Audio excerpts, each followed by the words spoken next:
Welcome to this episode of the podcast, and the subject today will be Levi Bellfield. Levi Bellfield was known as the bus stop killer. He was born in 1968. His occupation was that he was a bouncer. He killed a total of 3 people, maybe more. The killings took place in London. The kill dates were 2002 to 2004 via stabbing and beating. I'm going to go through a few newspaper articles that I found. So if you do end up liking this video, please subscribe, or if you're listening on Spotify, hit follow. I'll go through it, give you the facts of the case, and then I'll give you my own opinion. So on the 21st of March 2002, schoolgirl Amanda, who was also known as Millie Dowler, disappeared after heading for home after a normal school day. Millie Dowler was last seen walking home from the railway station at nearby Walton-on-Thames train station. She stopped at a chip shop with some friends, called her father on the phone, then set off for home. She never got there. On the 10th of May 2002, police stopped their extended search of the woodland area, which was around 5 miles from Millie's home in Walton-on-Thames, Surrey.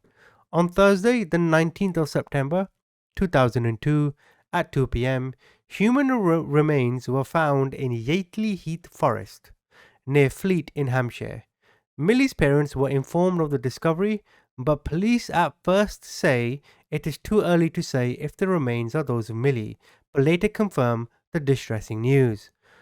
On the 21st of October 2002, DNA tests confirmed the remains found in woodland in Hampshire were those of Amanda Millie Dowler. Friday, November the 22nd, 2002, police set up a roadblock near the woodland spot where Amanda's remains were found and questioned thousands of motorists, but they were still no close to finding the killer.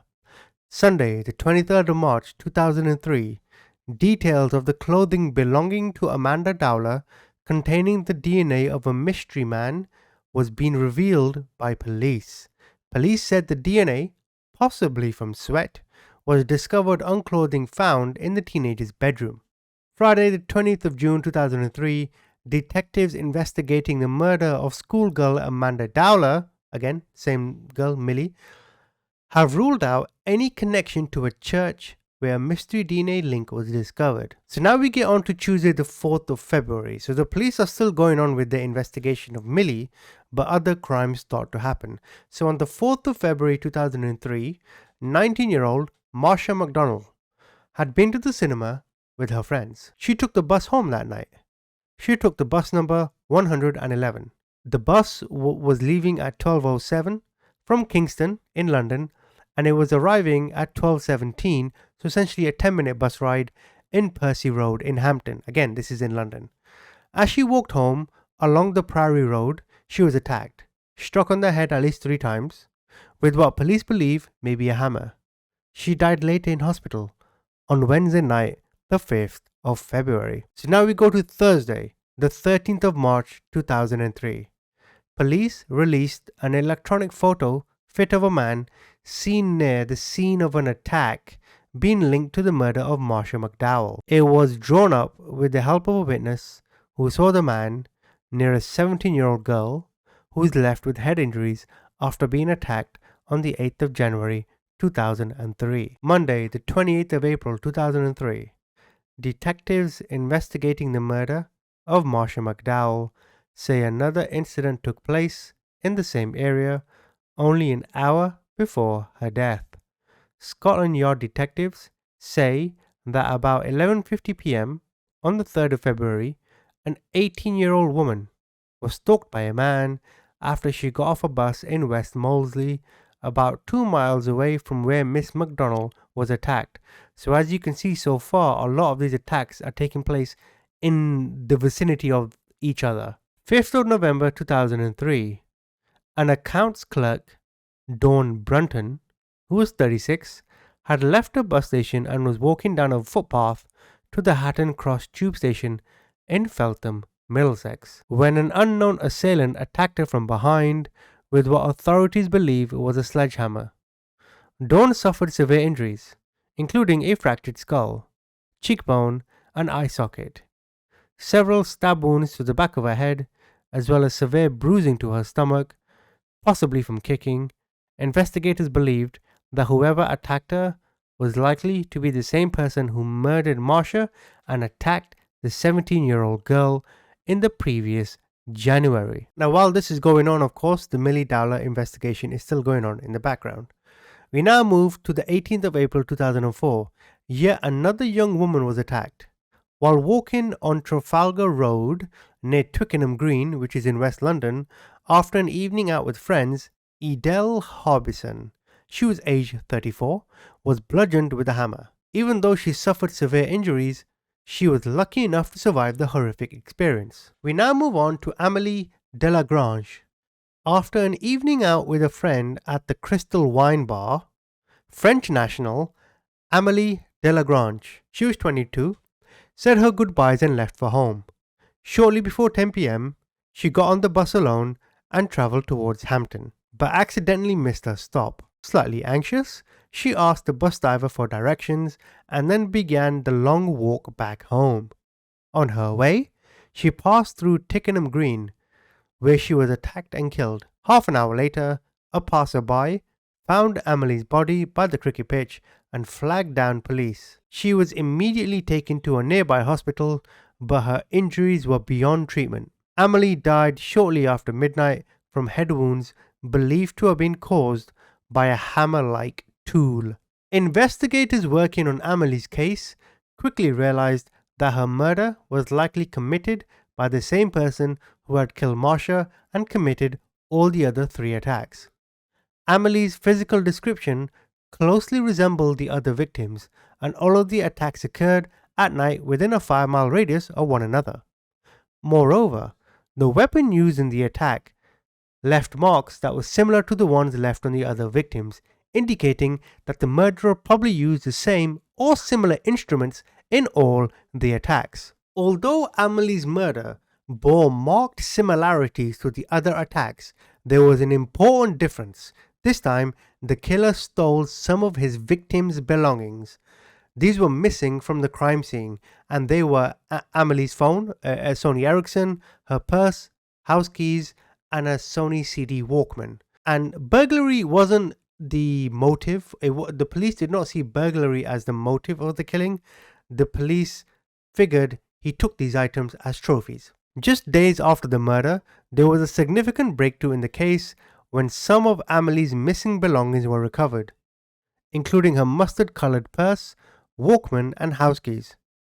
The items were found by police drivers in the River Thames, close to a bridge in Walton, Surrey. This was around 5 miles from where she was attacked. The police tracked her phone signal to the location, which enabled them to find the objects. However, although they were able to pick up the phone signal, they could not find the mobile itself. In the meantime, detectives released CCTV photos of Amélie in the hopes that they might trigger someone's memory. The images depicted Amélie on the bus approximately 20 minutes before she was brutally murdered. Investigators believe that the killer might have spotted Amélie after she got off the bus and waited for her between 2 cricket sight screens on Twickenham Green. Not long after the release of the CCTV footage, reports were released suggesting that minutes before Amélie was murdered, a young blonde schoolgirl was stalked as she crossed Twickenham Green after getting off a bus. On the 23rd of August 2004, a hammer-wielding maniac attacked another blonde woman just days after Amélie was murdered. The 28-year-old victim was hit from behind on the head with a blunt instrument on Hounslow Road in Feltham between 10:15 and 10:45 p.m. Hounslow Road, Feltham, these are the outskirts of London. It was claimed that the woman had no memory of the event, but after regaining consciousness, she went home. 2 days later, she sought treatment at the hospital for her wounds. Days later, not far from the most recent attack, a suspicious hammer was found at a recreation ground on Bear Road in Hounslow.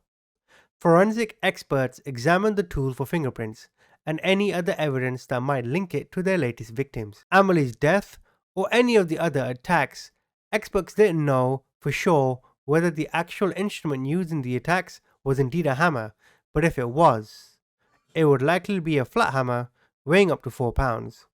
The weapon could have also been a bat, crowbar, pipe, or some other kind of blunt tool. Now, whilst police were seeking leads in the case, It was Levi's ex-girlfriend that broke the case wide open. Bellfield's ex-girlfriend, Joanna Collins, said she thought he could be responsible for Amelie's death.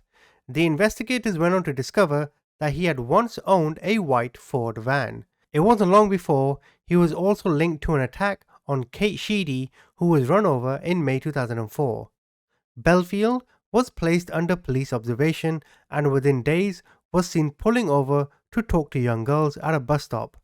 Police then arrested him. Now at the time, Levi was actually dating Emma Mills, who was his partner. She revealed that on the night of Millie Dowler's murder, Bellfield was acting very suspiciously. And she also confirmed that Levi was in the vicinity of the area where Emily was killed on that night. By 2006, the investigators had also added Marsha's murder to his list of crimes after trawling more CCTV image and spotting his car nearby.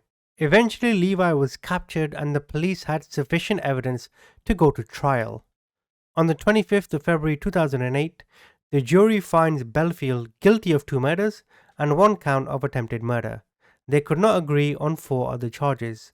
Levi Bellfield, who was aged 39 at the time, was found guilty of being the bus stalker murderer who murdered Amelie Delagrange, who was 22, and 19-year-old Marsha McDonald. Bellfield denied the charge of attempted murder of 2 other women and the kidnapper of a third.